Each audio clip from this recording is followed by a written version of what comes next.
Hello everyone, today let's talk about shift oil seal. This oil seal, the color is green and there is red. It is made of rubber and metal.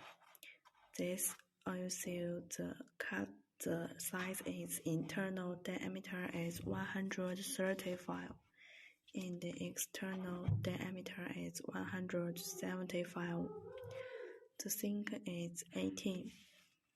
It has many following features. The first one is with longer service life and works at low temperature, and more wear resistance, good abrasion resistance, and high temperature resistance.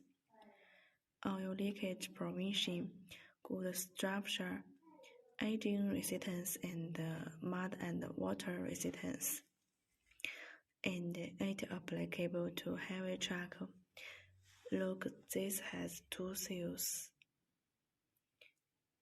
And it applicable to mechanical engineering, equipment processing industry. Welcome everyone to inquire and order. Look, this is size.